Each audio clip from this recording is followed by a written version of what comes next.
Hello दोस्तों, मैं हूं अंस सईद और मेरे साथ हैं एजाज वसीम बाकरी। बीबीएल का ड्राफ्ट हो गया है और ऐसे लग रहा था जैसे ये पाकिस्तान सुपर लीग का ड्राफ्ट है, क्योंकि तकरीबन 22 से 23 जो है पिक हुई हैं और उसमें से 7 पाकिस्तानी खिलाड़ियों को जो है पिक किया गया, जबकि बाबर आजम जो है वो उनको पहले ही उसका प्री साइनिंग करके ऐलान कर दिया गया। बाकरी, क्या कहेंगे आज की ड्राफ्टिंग के बारे में? बिल्कुल आपने सही कहा अंश के, ऐसे लग रहा था कि आज मेलबर्न में जो ड्राफ्ट हुए हैं बीबीएल के, तो लग रहा था कि शायद पाकिस्तान सुपर लीग के ड्राफ्ट हैं। लेकिन अच्छी और सबसे दिलचस्प बात ये है कि पाकिस्तान के स्टार प्लेयर्स को यहाँ मौका मिला है खेलने का। हारिस रऊफ मेलबर्न स्टार्स के अंदर वापस आए हैं और रिजवान को मेलबर्न रेनिगेट्स ने अपनी टीम के अंदर चुना है, जबकि शाहीन शाह अफरीदी भी पिक हो गए हैं और इसके अलावा शादाब भी, हसन अली भी, हसन खान भी पिक हो गए हैं। और अगर कोई मैं भूल गया हूं तो आप बता सकते हैं कोई और प्लेयर जो पाकिस्तान का पिक हुआ हो। कप्तान आगा पिक नहीं हुए हैं, लेकिन शादाब नायब कप्तान पिक हो गए हैं, तो बड़ी बात है। और जिस तरीके से ऑरेन फिंच बात कर रहे थे, बाकी लोग बात कर रहे थे, और जितनी भी आज प्रोडक्शन ने इस बीबीएल की जो ड्राफ्टिंग की कवरेज की है, उसमें तकरीबन हर 2 मिनट बाद पाकिस्तानी प्लेयर्स का नाम आ रहा था, पाकिस्तानी प्लेयर्स का। और फिर जैसे हमने बात की योहान बोथा से और बेक से, दोनों ने यही कहा कि एक तो इन प्लेयर्स के लिए अपॉर्चुनिटी है कि वो बीबीएल के अंदर अच्छा परफॉर्म करके T20 वर्ल्ड कप से पहले अपना जो स्पॉट T20 से चला गया है वो उसको गेन कर सकते हैं। एक चीज़ तो वाजे है कि शाहीन, रिजवान और बाबर तीनों पाकिस्तान के T20 स्क्वाड का हिस्सा नहीं है, अलबत्ता शादाब और हसन अली पाकिस्तान की T20 टीम का हिस्सा है। तो इन बड़े नामों का बीबीएल के अंदर आना, और फिर ऑब्वियसली हारिस रऊफ को रिटेन किया गया है, तो टोटल 7 पाकिस्तानी प्लेयर्स बनते हैं। इन बड़े प्लेयर्स का पाकिस्तान के जो प्लेयर हैं इनका बीबीएल में खेलना इनके लिए फ़ायदेमंद है। और जो T20 से इन तीनों की जगह जो है ना वो इनके हाथ से निकल चुकी थी, वो वापस हासिल कर सकते हैं। लेकिन बाकी पहले भी बीबीएल के सीज़न होते हैं और इस बार कुछ ज़्यादा इंटरेस्ट शो किया गया है बिग बैश लीग की मैनेजमेंट की जानिब से। तमाम जो टीम्स हैं, काफ़ी इंटरेस्ट नज़र आ रहा था पाकिस्तानी प्लेयर्स में। तकरीबन मैं 75 के करीब प्लेयर्स थे जो कि रजिस्टर्ड हुए थे।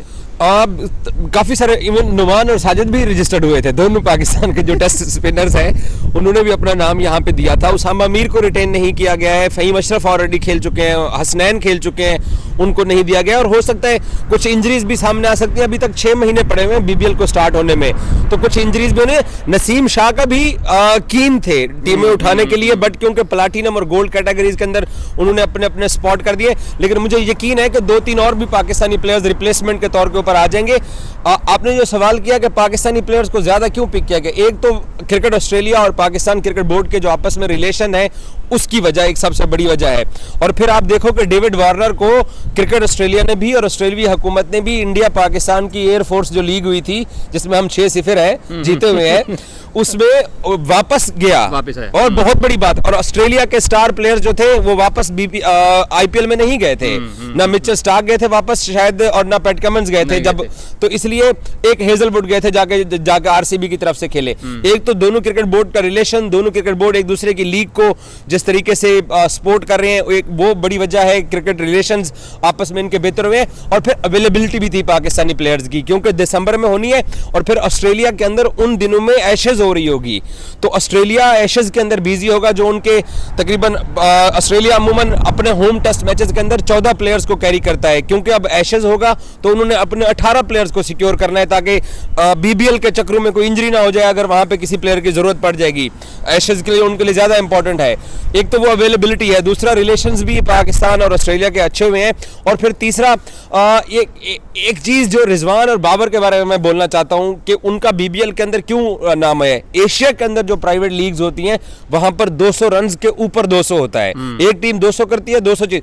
यहां पे क्योंकि कंडीशन ऐसी है ऑस्ट्रेलिया की, 160, 170, 175 रन ही ऑस्ट्रेलिया में होते हैं, और बाबर रिजवान को ये सूट करते हैं, चाहे पहली इनिंग्स हो या दूसरी इनिंग्स हो।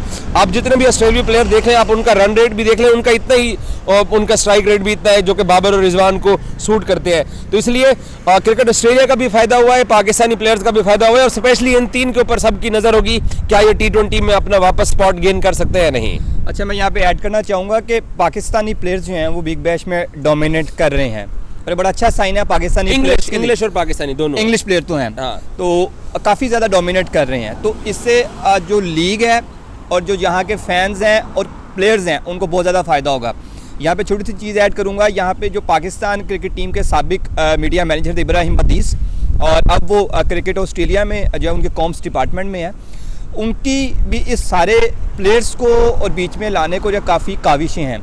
उन्होंने पाकिस्तान क्रिकेट बोर्ड के जो बड़े बड़े ओहदेदार हैं उनसे बात की, क्योंकि जो कि बिग बैश लीग के जो मैनेजमेंट है उनके सिर्फ कंसर्न यही था कि NOC कि जो प्लेयर्स हैं वो आते हैं 5 दिन के लिए, 10 दिन के लिए। आपको याद होगा कि जब हारिस रऊफ़ खेल रहे थे और पाकिस्तान टीम न्यूजीलैंड में थी, और हारिस रऊफ़ को कह दिया था कि जी आपने यहाँ पे अपनी बिग बैश लीग ख़त्म कर देनी है। इवन के हारिस रऊफ़ को न्यूजीलैंड की टीम में भी शामिल में नहीं किया गया था, लेकिन इसके बावजूद उनको बिग बैश लीग नहीं खेलने दी गई थी।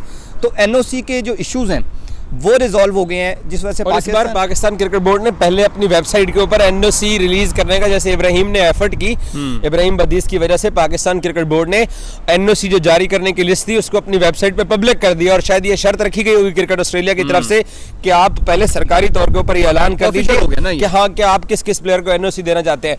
तो ये एक अच्छी बात है कि इब्राहिम बीच में ब्रिज का उन्होंने रोल प्ले किया, डेफिनेटली उन्होंने प्ले। लेकिन एक चीज मैंने मिस की है, पाकिस्तान की आलिया रियाज या सना फातिमा, कोई 1-2 लड़कियां अगर पाकिस्तान की पिक हो जाती विमेन BBL में, चले इस साल ना सही अगले साल वो भी मुझे लगता है कि आ जाएंगी। और देखो मेरा अभी भी सबसे बड़ा फोकस यही है कि बाबर क्या करेगा, शाहीन क्या करेगा, रिजवान क्या करेगा। ये इन लोगों के लिए गोल्डन अपॉर्चुनिटी है कि वो यहाँ क्रिकेट ऑस्ट्रेलिया, हारिस रऊफ़ के लिए तो ये मलाई है। हारिस रऊफ़ तो हाउस ऑफ रऊफ़ बना हुआ है, पूरा के लिए तो एक स्टैंड बना हुआ है। सीना कंडीशन उसके लिए तो इतनी प्रॉब्लम्स नहीं है, जबकि शाहीन, बाबर, रिजवान इनके लिए थोड़े से मसाइल आते हैं। और दूसरा, जैसे वो मजाक में ऑरेंज फिंच ने भी कहा कि जनाब 6 मिलियन बाबर आजम के 60 लाख फॉलोअर्स हैं इंस्टाग्राम के ऊपर, तो ऑस्ट्रेलिया की क्योंकि अपनी आबादी 2 करोड़ है तो उनके लिए 6 मिलियन बड़ी बात है।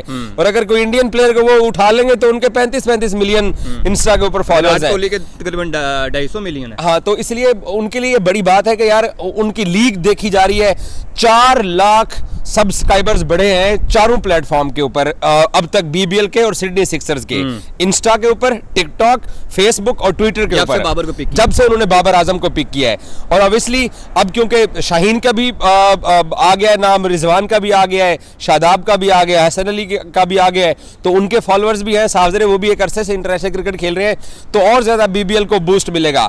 और एक बात मैं बताऊं कि BBL सिर्फ पाकिस्तान में नहीं देखा जाएगा, इंडिया, अफगानिस्तान, श्रीलंका, बांग्लादेश, ये जो साउथ और इवन नेपाल, ये जो साउथ एशिया या एशिया कप की जो टीमें खेलने वाली हैं, वहां पर इन सभी ने इनको देखना है कि यार ये इस बार BBL खेलने जा रहे हैं, तो हम उनको देखते हैं। तो BBL को बूस्ट मिला है पाकिस्तानी प्लेयर्स को उठाने से, नो डाउट।